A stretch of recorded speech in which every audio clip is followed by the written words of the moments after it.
and go into the second segment, which is all about LeBron. He ended up winning the FIBA MVP towards the conclusion of this Olympics. Obviously, he was the #1 favorite to win this award. Throughout the entirety of the Olympics, he has been the best player for the United States, and so being the best player on the best team basically guarantees you an MVP award, because, you know, that is the best way to represent value, what you do to impact your team and winning. Because, you know, why do you play the sport if you don't try to win in it?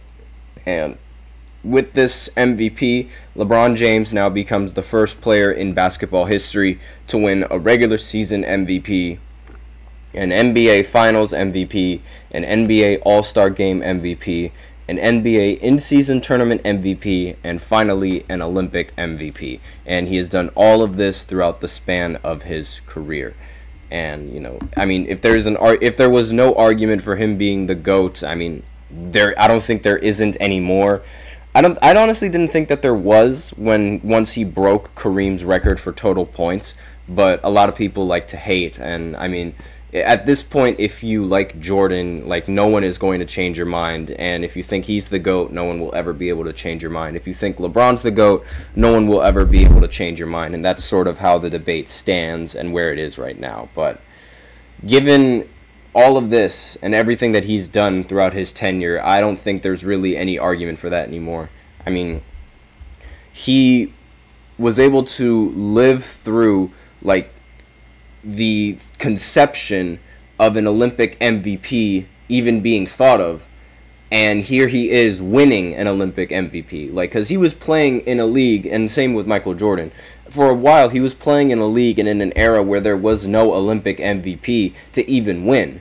And here he is, now that there's an Olympic MVP, winning that Olympic MVP. Same thing with the in-season tournament. I mean, there was no in-season tournament award, there was no in-season tournament MVP, and here he is winning these awards the minute that they're, you know, thought of. So, like, his longevity is something completely out of this world, something that we haven't seen before. And a lot of people were arguing that Steph Curry should have won the award, that this was a robbery from Steph. Steph deserved the Olympic MVP more than LeBron.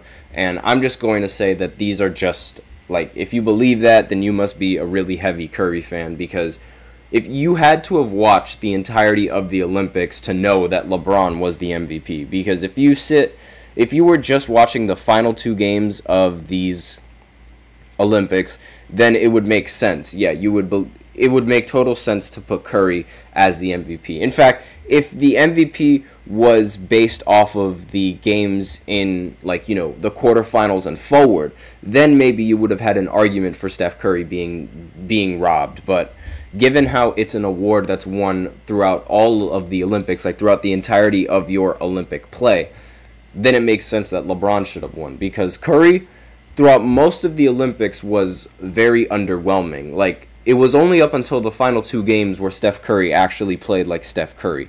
Meanwhile, LeBron was averaging, you know, was on average the best player on the United States. And the numbers that he was putting up every given night was MVP caliber numbers for FIBA, because obviously, you know, his numbers, they aren't going to be nearly as impressive as they are in the NBA, because his usage rate is much lower, and because of the team that he's on. Like, you know, he's not going to try and force himself to score 27 points every single game when you have someone like Kevin Durant to play with, when you have someone like Steph, and when you have all of those players on the team. You aren't going to be trying to focus on scoring. And that's really been, like, how this Olympic teams have been playing, and this is sort of like how the game is supposed to be played when you're on the Olympics. Like, you can't really focus on scoring the ball all that much on a team full of scorers. Like, you have to make sure that everyone else gets a little bit of the ball, because, you know, that's just the best way to win.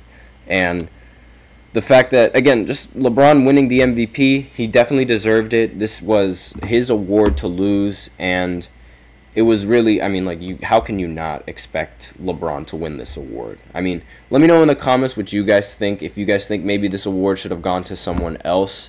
One thing that I should mention is that Devin Booker, throughout actually throughout the entire Olympics, Devin Booker has been very good for the United States. Arguably, like, their most underrated player in the entirety of the Olympics, because like he was doing everything that the United States needed him to do when they needed him to do it. Aside from the Serbian game where he just, I don't think it was right for him to be playing over Jason Tatum, he was still producing in a majority of the games that he was participating in. So without his performances, it would be very difficult to say that we would have ended up winning the gold, because like all of these players, all of them, like they all chipped in when we desperately needed them to. I mean, Halliburton not so much, but then again, like you can't really expect much from someone who isn't playing. More on him later in the fourth segment. And shout out to everyone else who was in the running for this award, because I mean, it's not like they were going to end up winning it over somebody like LeBron.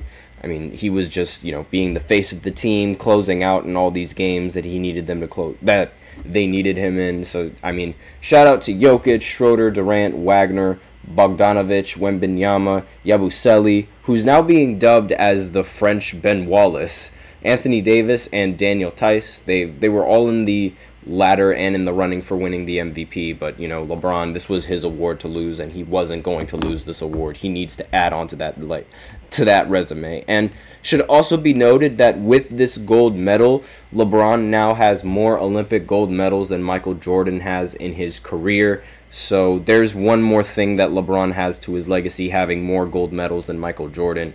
And I mean, he's definitely going to be in the Hall of Fame, but really, that's all that I have for you on this segment, because, there's not really much I can pull from talking about the MVP. I mean, I genuinely feel like LeBron deserves it. This was not a robbery. So in this third segment, I'm going to go ahead and talk about the world champion debate, sort of where it started, why it started, and just my opinions on that overall, where I stand on that opinion.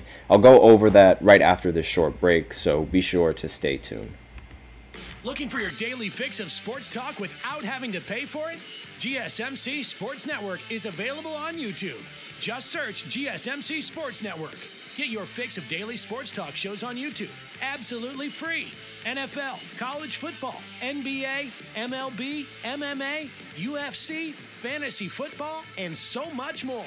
GSMC Sports Network has shows running all day long, with new sports shows starting every 2 hours. Just like on your favorite cable sports channel, except GSMC Sports Network is absolutely free. Just search GSMC Sports Network on YouTube to catch one of your new favorite shows, like the GSMC College Football Podcast, Chip Shot Football Podcast, Hoops and Heels Women's Sports Podcast, GSMC Basketball Podcast, and so many more. Check it out for yourself. GSMC Sports Network, now available on YouTube absolutely free. Search GSMC Sports Network on YouTube right now.